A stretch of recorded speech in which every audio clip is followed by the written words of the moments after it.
A paz do Senhor Jesus Cristo.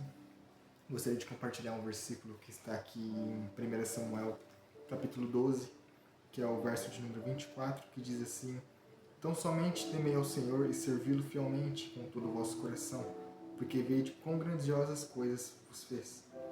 25.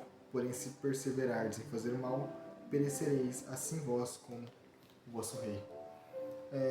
O contexto deste versículo aqui no capítulo 12 e alguns capítulos anteriores de 1 Samuel, nós vemos que o povo de Israel, ele queria um rei, assim como os outros povos tinham, porém o povo de Israel já era governado por Deus. E embora não fosse o que Deus queria para o povo de Israel, ele aceitou instituir, por meio de Samuel, o profeta Samuel, instituir um rei humano para o povo de Israel, que foi o rei Saul. E o povo, ele era duro, ele era rebelde, ele era incrédulo, ele preferiu confiar no ser humano, ele preferiu ter um rei de carne e osso, que pudesse vê-lo assim como um ídolo, que é um Deus que você constrói para você ver, para você enxergar, do que confiar no próprio Deus, que já governava a nação de Israel, mas que não podia ser visto, que era intermediado pelos profetas. E o povo, ele preferiu um rei a confiar no próprio Deus. E ainda assim, Deus, ele zelava pelo seu povo. Ainda assim, o povo de Israel era o povo escolhido de Deus. E a única recomendação, depois que Deus aceitou instituir um rei, aceitou instituir Saul como rei para o povo de Israel, a única recomendação é o que vemos aqui neste versículo. Então somente temei ao Senhor e servi-lo fielmente com todo o vosso coração, porque vejo quão grandiosas coisas vos fez.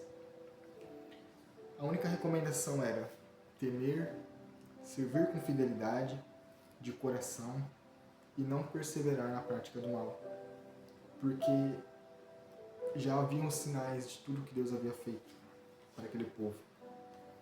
Aqui nós entendemos, primeiramente, que mesmo quando a gente peca, mesmo quando a gente se rebela, mesmo quando a gente se afasta com nossas vontades, que não se alinham às vontades de Deus, ainda assim, Deus, ele permanece fiel, como Paulo diz, que ele não pode negar sua própria natureza.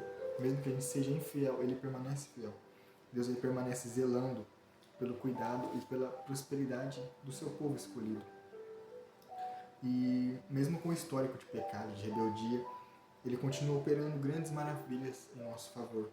Ele continua fazendo milagres em nosso meio, ele continua abençoando, livrando, guardando, mesmo que a gente seja falho, mesmo que a gente queira coisas que não é o que ele tem para nós. Mesmo que certas coisas que nós queremos não sejam o que ele tem, ainda assim, muitas vezes por causa da insistência, como algumas parábolas de Jesus nos evangelhos, mesmo por causa da insistência, ele acaba nos dando aquilo que a gente quer, aquilo que a gente pede, mesmo que isso não seja o que ele tem para nós.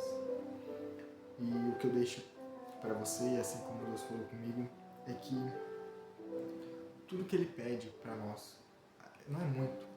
A gente erra, a gente tem nossos planos, a gente tem nossas vontades, a gente é falho, mas os planos dele são maiores que os nossos. E a única coisa que ele nos pede, a única coisa, é que a gente seja fiéis de coração, que a gente venhamos o temer, venhamos confiar nele.